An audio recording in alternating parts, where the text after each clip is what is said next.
To my interpreters and translators, here is the truth. Your brain does not follow the goals that you want for yourself, for your life, for your career. It follows your identity. And here is an accidental hack that I found that I want to share. Years ago, when I was still in training, I was still going through the motions of what I wanted. I I always write down 10 things that I wanted to make happen.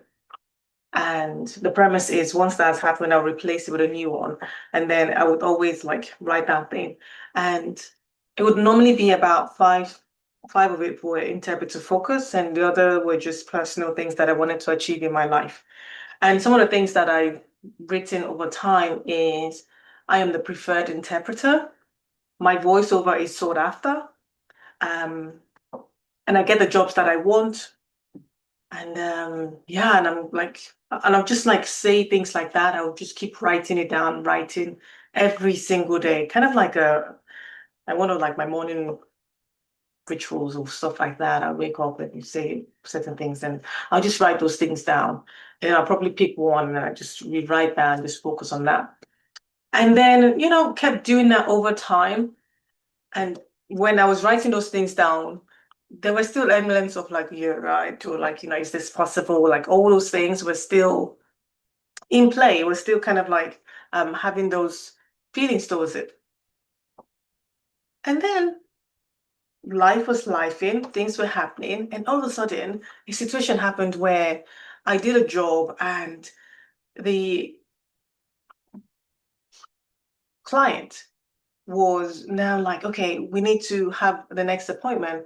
And they were like, okay, they gave a date and time, checked my schedule, and it was like, oh, I can't do this.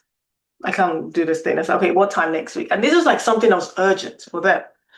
And it was like, oh, I can't, I'm not available. Every time they said, just did not work out.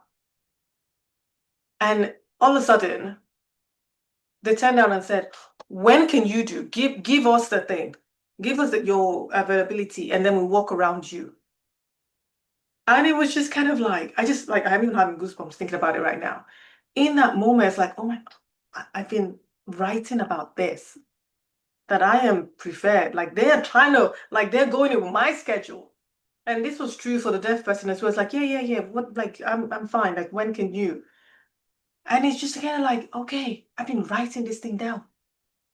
And now it's happening with that's been the preferred interpreter. And then with the voiceover thing, it's just getting compliment, oh yeah, you wanted, I'm so glad it's you. I just love the way you voice the client, and how you just complimenting. And it's again ooh, I remember saying this stuff that my voice is sought after, and the tonality. And I'll put sometimes I'll add a line my tonality and the depth, and how I engage and everything is just on point, kind of like this. And to have that reflected, to see the ease in the deaf person when you're voicing and they're like, yeah, she's got me. And when they say a joke, everyone's on it and laughing, or the mannerism, you can just see the emotions rising, and that flow of things is because of the intentionality of me writing those things down regularly, and that this is kind of how I wanted stuff to be. And things like that, what we write, we invite. This is neuroscience based in this, because what I was doing, not knowing at the time that I now know what I was doing, is that the RAS, the reticular activated system, I am there writing the things that I want. I'm there saying, okay, this is how that I want this to happen. You're writing it, you're saying it. Is it's the brain is like, okay, we need to go out there and start finding the evidence. We need to go out there and start finding the things that relates to this stuff, that relates to the making of, okay, now let's give you the evidence of this. Now let's show you how this works. So how can we then start applying this? How can we then use this to our advantage? How do we then use this? Because when we're writing it down and then we're then saying it to ourselves, we're encoding ourselves. We're adding, the belief is now becoming strong in ourselves that yes, this is who I am. This is what I want to showcase. This is how I flow. So whatever, however way you want to show up, you know how, like, this is who I want to be in my interpreting career, how I want to be in my translation as a language professional, whatever that is, list out all the attributes or the things that this person, how they act, what they say, how, even what they feel. List all those things down and then start having, okay, this is who I want to start. This is what I want to start embodying. This is how I want to show up. Things like, okay, when I'm voicing, I'm at peace and calm, like I'm okay.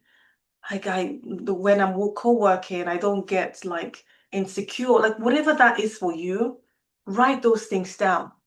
And this is where I want to upgrade this now, because I just wrote it straight.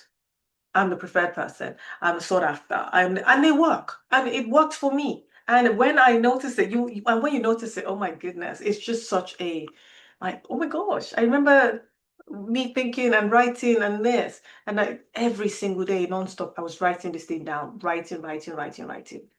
Let's up level it now. And the way we can up level it by asking lofty questions, make it curious, like really make it exciting, that when your brain now starts like, this one's like interesting. So either like for me, when I said like I'm the sought after interpreter, you could say something like, how fabulous is it that I'm becoming the interpreter that clients are specifically asking for? Okay. The next one I wrote here is like, I get the jobs that I want, because that's one of the things that I kept writing over and over again. And it's like, how exciting would it be that the right jobs keeps finding me aligned and easily? Like it's just there. Okay, this other one is like the voiceover one, my voiceover I sought after. How incredible is it that people love my voicing and feel safe in my tone? Because this curiosity, this way of thinking, what it's doing is it bypasses the resistance of like, yeah, right, you sought after, huh? You're the preferred interpreter, like all that. Because when I was writing those things in the beginning, I was feeling like, okay, but there wasn't that innate belief. I was like, oh, if it's possible. So that's why when it did happen, it was like, oh, it was like fun, like, oh, how excited. Actually, oh, okay. Whereas to collapse time and to like, let's make it curious. Let's make it so that you're not feeling the resistance of having to want to write this, or the resistance of like, oh no. Instead, it makes the brain curious. The brain wants to know, okay, what's the flow? What's going on here? How is this thing happening for us? And when the curiosity activates, is then, it's the frontal cortex that's there doing the thing. And then that's where the identity is then like cultivated at the identity center, and it's on it. So it's then literally, then this is becoming our new identity when we start doing this thing, when we're then like that focus on like, okay, this is kind of like where we roll. This is where we're focusing on, by just up leveling up with the curiosity. So this is what I now tell my clients, like when they're wanting to, find ways to get those in the identity embodied in themselves. This is a way to do it. Now just going that, okay, I'm whatever, like just going straight, and then there'll be that no belief in self, or not, there's no like, not sure, but coming up curious and say, how wonderful is it that I just get the jobs that I want? Like I'm always like,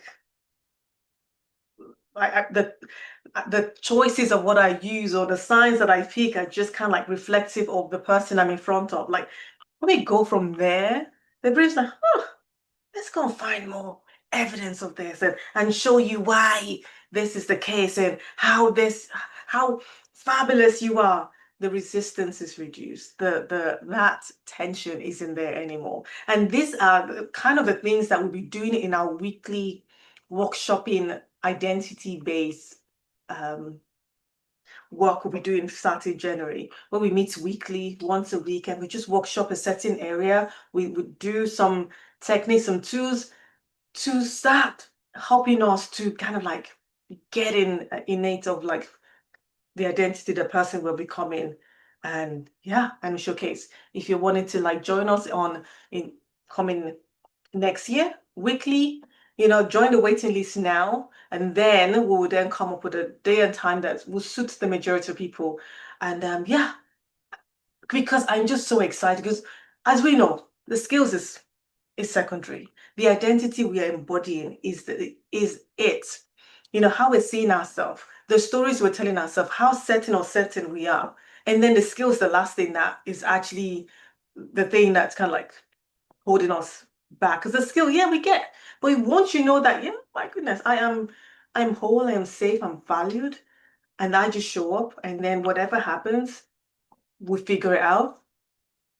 That's the identity work we need to like clean up. And then the skill, we like whatever comes on, we're on it. We can figure out, we can handle those situations. So join the waiting list. Join, should I call it a party? But we'll be workshopping. We'll be doing work. You come with your pen and paper. We're not just coming here to listen and just like, no. Come in to do the work, to start building identity so that you can then showcase. Because when you do this in one area, because I'm like, it's in all areas as well. It's life and business. Even though we are focusing on the interpreting side of things, it's all life, because everything's transferable. The skills it is, as we know in our job.